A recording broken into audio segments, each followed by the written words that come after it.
This week, we will discuss exponential smoothing methods. In all datasets, there are two components, the signal and the noise. The signal is a pattern caused by the process itself. An example of a process is the intercept-only model. The pattern in this case is that the average of the response would be beta 0. The idea of smoothing is to separate the signal from the noise as cleanly as possible. The smoother estimates the signal by acting like a filter. I sometimes compare this to a dish strainer. We would like to filter out the unneeded material.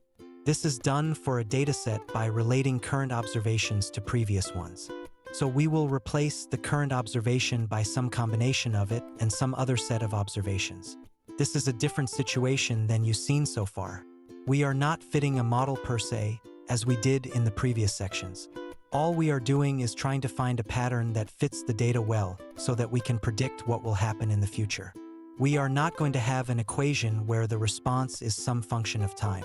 Everything in this case will be done based on the responses only. For any given time t, the new observation will be some combination of the present observation and some that came before it. The data is smoothed by using some sort of summary measure on these points. This could be an average or median. For the intercept-only situation, the best choice is to replace the current observation with the average of the current observation and some set of observations t1, t2. For the intercept-only model, the best choice for a smoother would be the equal weight average smoother. We can estimate the parameter beta 0 by using the least squares technique as you see on the slide. The LS estimate for beta 0 is given as the average of the responses for all of the times up to and including t. Let's look at the index values for the Dow Jones data from June 1999 to June 2001. Here is a plot of the data. Do you see a trend? I would conclude that there is probably not a trend present.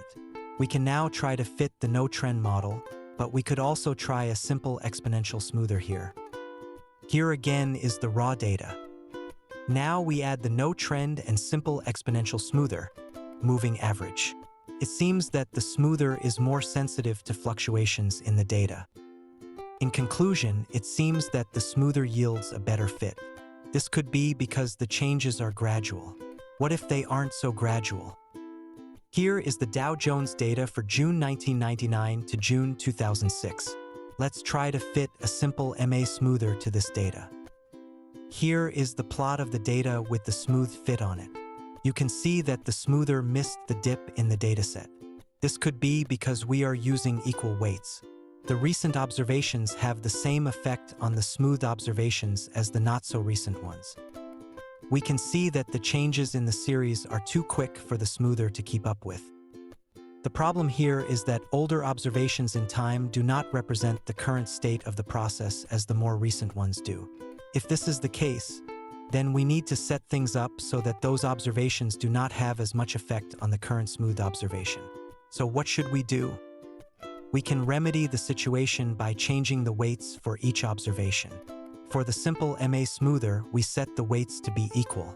For this case, we would like to set up the weights so that the older observations have less weight. We will do this using a moving average. Recall that a moving average smoother of span n assigns weight 1/n to the most recent n observations and 0 weight to the rest. Then the smooth observation is found using the equation on the slide. The most important piece of information in the case is the span n. If the span is too small, then the smoother will respond faster to small changes. This is beneficial for the modeling process but not so good for variability. The variance of a simple moving average smoother with independent observations is sigma square over n. So if n is too small, then the variance will be large. So we need to make n large enough to get a reasonable estimate of variability. We will choose n based on prediction error. So in other words, we will fit multiple smoothers with different spans and see which one works best. Here is the Dow Jones data with the simple MA and MA of span 5 smoothers. You should be able to see that the MA5 smoother seems to do a better job. Here I have also added the MA10 smoother. The MA10 is overkill. You can see that there are spots where it overestimates and underestimates the data. This situation is called oversmoothing. We should conclude from here that the MA5 smoother yields better fits. Now there are other ways to assign the weights to the responses. First-order exponential smoothing is a process where geometrically decreasing weights are assigned to the previous observations. If we let theta be the discount factor, then the smoothed observations in this case become what you see on the screen. It is important to note that sometimes the weights don't add to 1. To remedy this, we multiply the smooth values by 1 theta / 1 theta caret t. Given that theta caret t goes to 0 for large values of t, the smooth observations are actually adjusted by multiplying them by 1 theta. We can write the equation on the previous slide recursively. So the smoothed observations take on the form given in the slide. This is just the linear combination of the current observation and the smoothed observation at the previous time period. We can also define lambda as 1 theta, so that the smoothed observations take on the form given in the slide. In this case, lambda represents the weight applied to the last observation and 1 lambda represents the weight applied to the smooth value of the previous observations. Now that we know how to define the smoothed observations, how do we know what the first smoothed observation should be? If t is large, then the starting value is negligible. The starting value is usually set to be either the first observation or the average of all of the data. It depends on how fast changes are expected in the series. What about lambda? The range for lambda is between 0 and 1. If it is 0, then the smooth values will be equal to a constant, the starting value. If lambda is 1, then the smooth value at time t is equal to the observation at time t.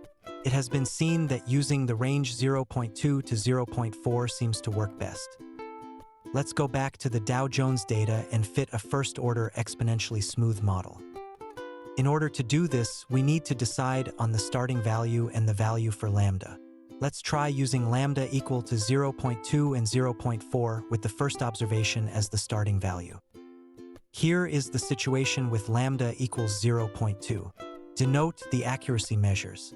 Also, notice the area between 32 and 64. There seems to be some over and under fitting happening here. For lambda equal to 0.4, it seems that this smoother does a better job in the 32 to 64 range. Also, the accuracy measures seem to be smaller than for the other smoother. It seems that based on the plots and accuracy measures, the smoother with lambda equal to 0.4 does a better job. In order to estimate the average for equivalent to the intercept model, we use the equation on the screen. The linear trend model is the appropriate situation to use second-order exponential smoothing. Recall the Dow Jones Index data. We first tried the first-order smoother and noticed that although it captured the linear trend, it also seemed to under- or overestimate the data. Let's look at the plot again. You should be able to see that between the years 2002 and 2004, the smoother seems to under- or overestimate the data. This over- or underestimation will typically occur when you are trying to use a first-order smoother on data with a trend.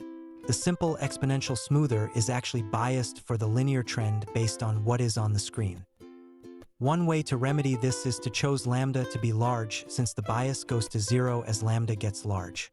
The drawback here is that this usually leads to oversmoothing. The other solution is to use a second-order exponential smoother. The smoothed observations are defined on the slide. In this case, I represents the order of the term. Now we can find the fitted values using the equation on the screen. At this point, we still need to determine the starting values. We can use the least squares estimates for the betas to find the starting values. Find these estimates and plug them into the equations on the screen. Then find the starting value fit by using the equation on the previous slide. Let's apply this material to the Dow Jones series. Use 0.3 as lambda. Here is the series with the smooth second-order observations. You should see that using the second-order smoother has cleaned up the issues with the trend. Now let's compare that to the first-order fit. Notice that the second-order fit is much better in the area where the trend is.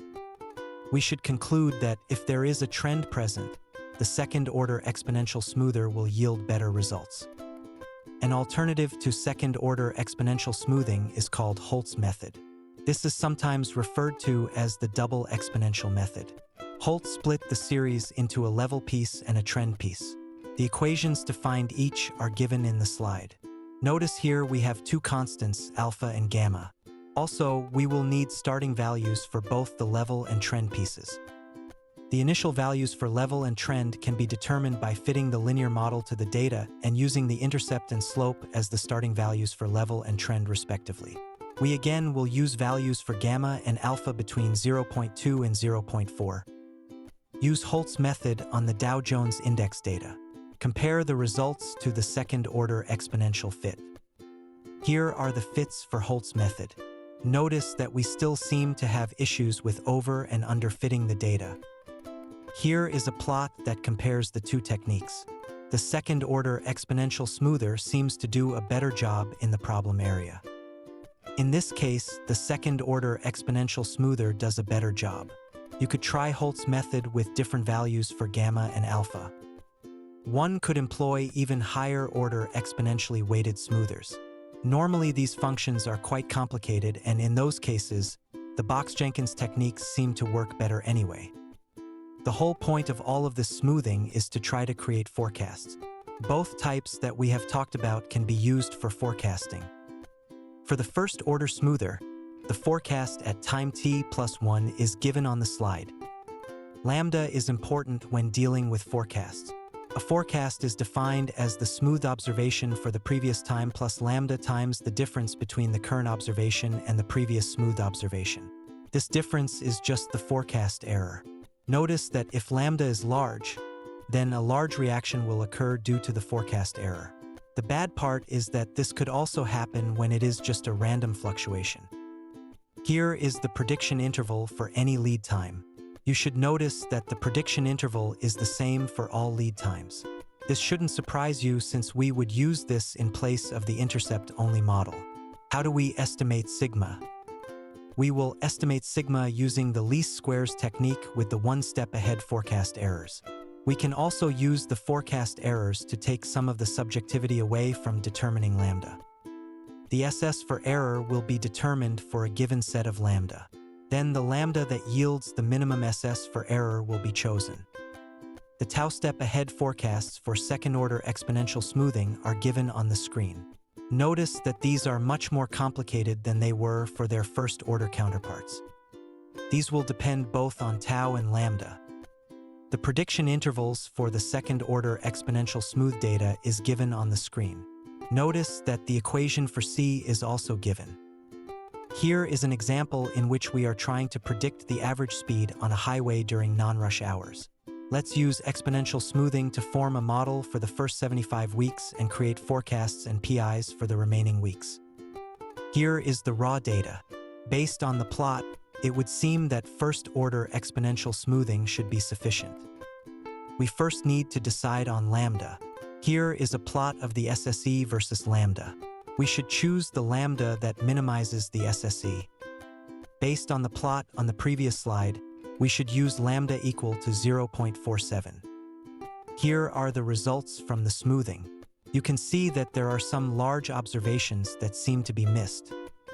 Here are the results with the PIs. Notice that the intervals are more influenced by the more recent observations. In this case, the final observations used for the smoothing were smaller than the average. This is one of the dangers of this type of smoothing. Next time, we will talk about seasonal exponential smoothing.